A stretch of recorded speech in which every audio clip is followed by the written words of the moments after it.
Dober dan, živijo tukaj odbita dobita in dober dan danes obema odbitima fantoma, Anže in Gašper. Živijo. Zdravo. Medtem ko sem jaz bila nekje drugem, v Kijevu, sta vidva bila na eni od teh tehnoloških, digitalnih, modernih konferenc na Dunaju. Kako je Dunaj? Dunaj je super. Dunaj, mesto glasbe. A veš, Anže, da je mesto glasbe? Maruša, ti veš, da je tudi mesto sanj? Mesto glasbe in sanj. Ja, zato ker pač Sigmund Freud je tudi bil pač iz Dunaja. A ja, in zato pol sanje. To pa nisem vedel, Ja. pa sem bil na Dunaju. Ja. Dunaj je po kvaliteti življenja eno izmed najboljših mest na svetu. Velik lestvic je osvojil. To se mi je kar zdelo, ampak resno, konferenca z naslovom We are developers, kdo, zakaj, kako, kje? Ja, to je v bistvu pač kot ti si bila v Kijevu, ne? No, mi jaz sem bila pa na Eurosongu razvijalcev računalniških programov. Ja, tehnološka konferenca We are developers. Ja, 3800 ljudi, 27,000 predavateljev, vsaj tak je bil čutek, ko so bila tam. V resnici pa. Tam nekje 70, ne? Ja, skoraj 80 predavateljev, res ogromna hala, polno ljudi, ki znajo programirati in midva, ki ne znajo programirati, ampak so bili tudi predavatelji, kjer so lahko midva kaj poslušala in ne samo poslušala, včasih sta celo kaj razumela. Takšna so bila predavanja o VR-ju, virtualni resničnosti, ne? Ja, to me zanima, kje so digitalni trendi? VR torej, še vedno in... No, med predavatelji je bil to samo en od sklopov, ne? So se valjda pogovarjali tudi o, zdaj bom rekel, o JavaScriptu, kot da vem, kaj govorim, čeprav ne vem, kaj sem zdaj rekel. No, Anže, ti si pozorno poslušal predavanje Romera, ne? Res je, so pa bili pač tudi predavatelji, ki delajo igre, tam je bil John Romero, ki je res legenda pač industrije razvijanja iger, je razlagal, ko so to včasih počeli. Potem med temi halami, kjer so se odvijala predavanja, so bili pa tudi stojnice oziroma predstavitveni prostori različnih podjetij, kjer je pa si upam reči, sem hotel reči na vsaki drugi, ampak bom rekel na vsaki in pol je bilo nekaj po zvezavi z VR-jem. Pač virtualna resničnost je bila dobesedno povsod. Skoraj vse posod si lahko poskusil njihove izdelke, produkte na VR očalih, ne? Tako da sva gledala pač neke ljudi, ki so hodili in ubijali duhove in okostnjake, streljali z lokom, vse živo. Seveda vse v sobi in kot tega človeka gledaš, se več ali manj vsi smejimo. Prav eden se je toliko živel, da smo stali okoli. Mislim, milo rečeno smešno, ampak za njega pa je mislil, da je v nekih jamah in se tepe. Ja, jaz sem tudi bila že na Marsu z VR očali, ampak ne bomo govorili čisto o VR-ju, virtualni resničnosti. Naslov epizode tokratne odbite je računalnik na glavi. Kaj je tema odbite? Računalnik na glavi, HoloLens, ki je pa v bistvu ni čisto VR, v bistvu sploh ni VR, ne gre za tako imenovani AR, oziroma augmented reality, oziroma po slovensko temu kar nekako obogatena resničnost. In tukaj ključna razlika, ki je to, da pri vseh teh VR očalih si damo to na glavo in potem, kot si ti rekla, si bila na Marsu in vidimo samo Mars. Ne. Ta HoloLens je pa tako narejen, da ko gledaš, v bistvu gledaš skozi očala, to so prozorna očala in v prostoru vidiš virtualne stvari, v bistvu vidiš holograme. Tisto, točno to, kar si kdorkoli, ki tole posluša, predstavlja pod hologram, dejansko to gledaš. V prostoru oziroma v sobi, v stanovanju, kjerkoli pa si, na tvoji mizi lahko, tako kot sem videla midva tam na demonstraciji, pleše balerina, okoli katere lahko hodiš, lahko jo povečaš, lahko jo pomanjšaš in manipuliraš pač z njo v realnem prostoru. Ne? V realnem prostoru imaš očala, ko si očala nadeneš, skozi njih vidiš še vedno realni prostor, ampak temu prostoru dodaš v 3D obliki karkoli, kuška, balerino, to-do listo, tablo, še en računalnik. Sicer pa bolj strokovno je HoloLens kaj? Ja, bolj strokovno mi ga je predstavil Nikolas Tobias iz Microsoft Austria. Hello, I'm Niklas Tobias from Microsoft Austria. So, the HoloLens is a mixed reality headset. Je to nekakšen naglavni set za neko obogateno resničnost. In Tobias pojasnjuje, da s tem izdelkom se oni ločijo od konkurence, saj je HoloLens sposoben postaviti, tako kot smo že povedali, animirane in virtualne like v dejansko resničnost, v dejansko okolje. Poleg tega pa tudi poudarja, da so oni ves čas sicer v kontaktu s podjetji, da izboljšujejo ta izdelek. Kar se mi zdi pa res zanimivo pri tem, kot tudi pojasnjuje, je to, da HoloLens prepoznava in razume dejanske predmete v okolju. Map the environment and also then to understand the environment. So for example, we are able to know that this is a door, this On is a ve, table. Kaj so vrata, ve, kaj je miza in ti lahko postaviš neko stvar samo na mizo in ti ga ne bo pustil postaviti na tla, zato ker to ne sodi na tla. Ker, krožnik pač postaviš na mizo, ne na tla. Tako da tudi, če potem, ko te objekte premikaš po prostoru, če se zaletiš z objektom v steno, se zaletiš v steno. Ne gre tako kot duh, predmet skozi steno. Tobias pravi, da to izgleda kot nekakšna čelada, ki pa je povsem samozadostna. Razen napajalnega kabla za baterijo, ki zdrži nekje od 3 do 5 ur, za kar pravijo, da je to zelo zmogljivo, glede na to, da je cel računalnik v teh očalih, tudi grafična kartica, ki je kar požrešna, da tako rečem. Še to, how do you control it? We have two ways of controlling it. First, there's voice-guided controls. Obstajata dva načina kontrole. Prvi je ta Microsoftov sistem za prepoznavanje glasu. Cortana. Tako. Drugi način pa je s kretnjami. Obstajata dve kretnji. So we have two gestures. There's also one called the bloom gesture. Ena je tako imenovani bloom oziroma cvet. Zdaj vse poslušalce vabim, da grejo na val202.si pošiljnica odbita in najdejo video, kjer se lahko nam trem. Gremo biti iskreni, smejite, kako v praznem prostoru z rokami delamo neke kretnje in seveda mi vidimo, kako manipuliramo virtualne predmete, v resnici pa, ko res človeka gledaš, res milo rečeno zgleda bizarno, ampak dejansko nekaj počnemo. Še druga kretnja je pa zračni dotik. AirTap. Ja, črkala in potem prsta skleneš. Tako. Afna odbita ali val202.si pošiljnica odbita videoposnetki. Sicer pa, zakaj se uporablja, kako se uporablja, kdaj v realnosti in kako. Našla sem podjetje v Sloveniji, ni edino, ampak res jih še ni veliko, ki uporabljajo HoloLens očala. Obiskala sem podjetje v Kranju 3FS. Ja, moje ime je Peter Kuralt, sem pa produktni vodja na 3FS-ju.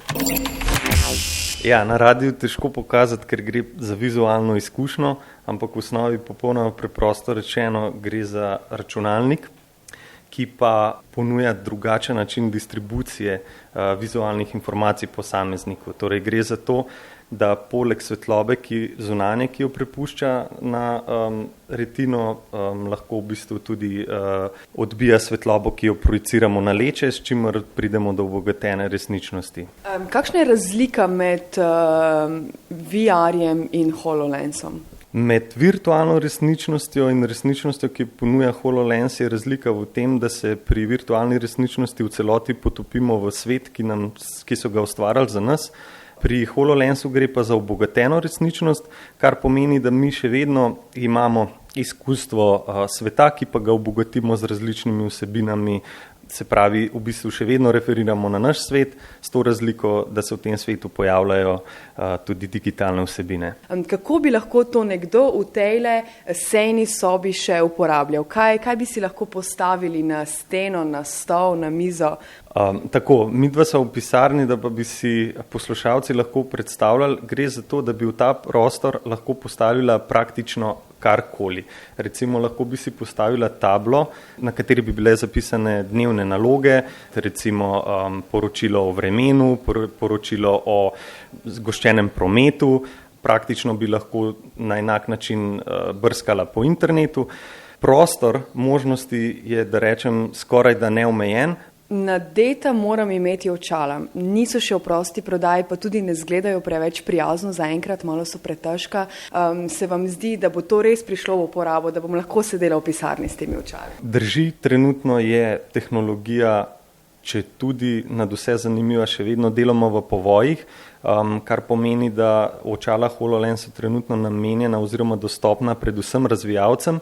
Nekje za končne uporabnike pa jaz ocenjujem v letu 2019, mogoče celo 2018, ampak zagotovo pa zelo, zelo kmalu. Kaj bi rekli, zakaj se to temu podjetju splača v tem trenutku v Sloveniji? Kaj vi razvijate s pomočjo HoloLensa? Mi predvsem raziskujemo pokrajino možne uporabe HoloLensa v različnih industrijah. Gre za to, da način novodobne distribucije informacij pripeljemo v procese, ki so trenutno prisotni. Možnosti uporabe v medicini, v orodjarstvu in tako naprej, v različnih industrijskih panogah. Pokemoni, blazno popularni, vsi jih poznamo, vsi smo jih uporabljali ali jih uporabljamo. Realen svet, realna ulica na cesti in potem na našem telefonu 3D Pokemone in te igrače, ki jih lovimo po mestu.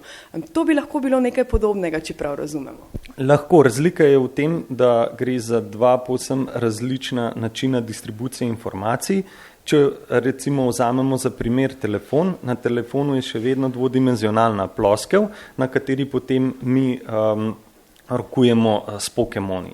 Če bi po mestu hodili s HoloLens očali, bi nas Pokemoni nagovarjali na podoben način, kot nas nagovarjajo posamezniki, ki jih poznamo. Se pravi, dejansko bi bili utelešeni na ulicah in bi lahko z njimi manipulirali oziroma rokovali na drugačen način. To je predvsem bistvena razlika med telefonom, ki je popularen način prikazovanja informacij danes, in pa HoloLensom, ki omogoča, da v naše izkustvo dodamo digitalne 3D predmete, bitja in tako naprej.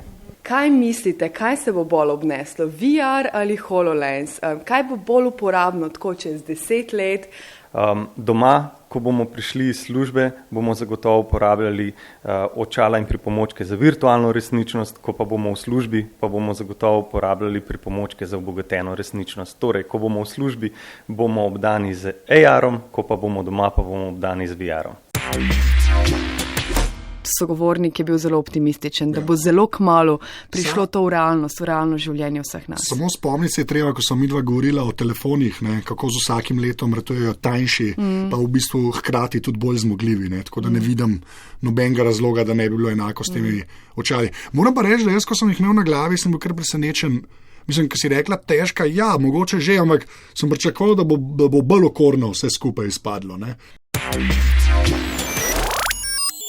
Ja, ampak realno življenje zdaj, zakaj bi jih uporabljala vidva?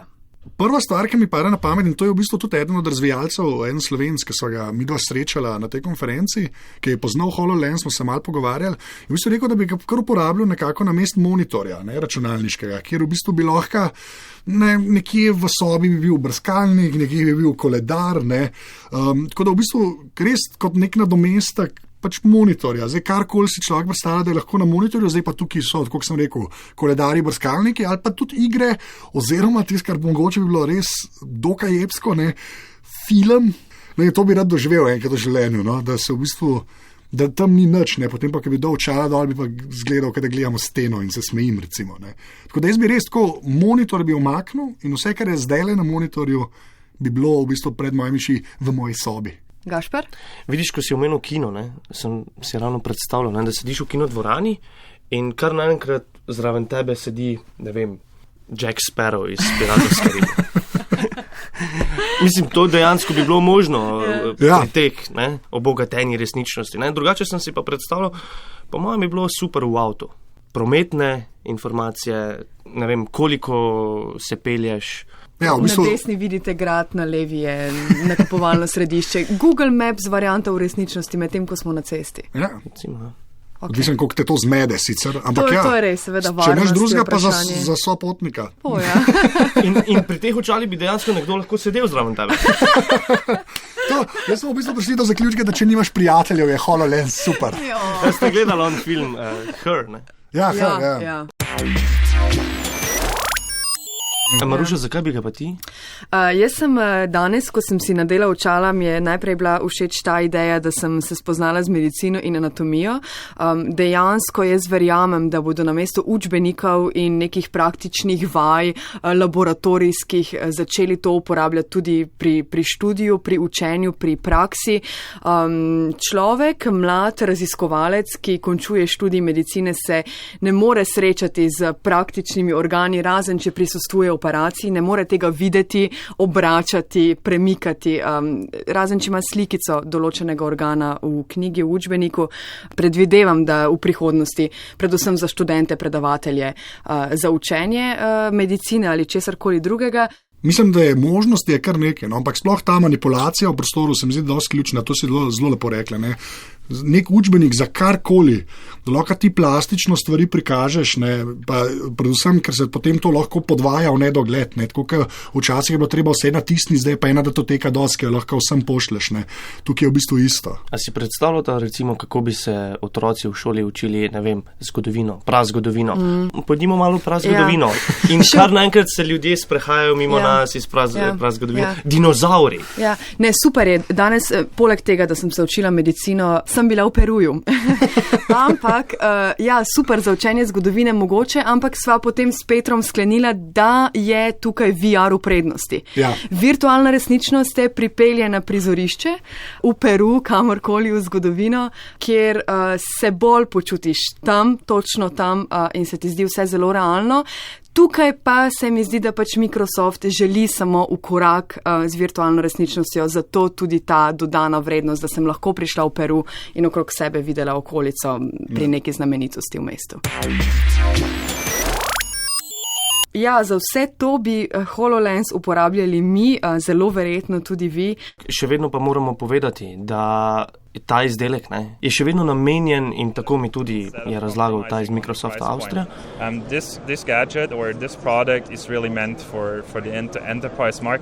Zgolj nekim podjetjem, razvijalskim podjetjem. Poleg tega je tudi cenovno dostopen mogoče samo za neka bolj zmožna podjetja. Peščici podjetja. Stane od 3000 evrov naprej, verjetno. Tam nekje, ja. In tudi to, da Microsoft ne namerava kompenzirati s ceno v prihodnosti, ampak bodo zgolj nadgrajevali ta pripomoček HoloLens in ga izpopolnjevali. And try to increase the quality of the product instead of compromising on the price point. Cena bo ostajala ista ali pa se bo, po mojem, še celo kaj podražila. Nazaj v realnost, preden gremo julija na počitnice, bo še cel junij in odbite dobite vsak četrtek. Če ima kdo kakšno idejo o temo, komentar, kot že mnogokrat vabljeni na val202.si, poševnica odbita in na Twitter @odbita. Kje smo še? Ja, seveda val202.si, poševnica odbita. To je spletna stran. Sicer pa, kje si ti na Twitterju, Maruša? Na Twitteruša Maruša. Kaj pa ti, Gašper? Caspersek. Si končno enkrat to lahko sam povedal, da sva midva. Jaz sem pa Anzeta. Zdaj bo pa tako, kako bomo pa zdaj rekli adio, to me najbolj zanima. Adio, do slišanja. Adio. Hvala za pozornost, se slišimo. Odbita, dobita. Med 0 in 1 je veliko prostora.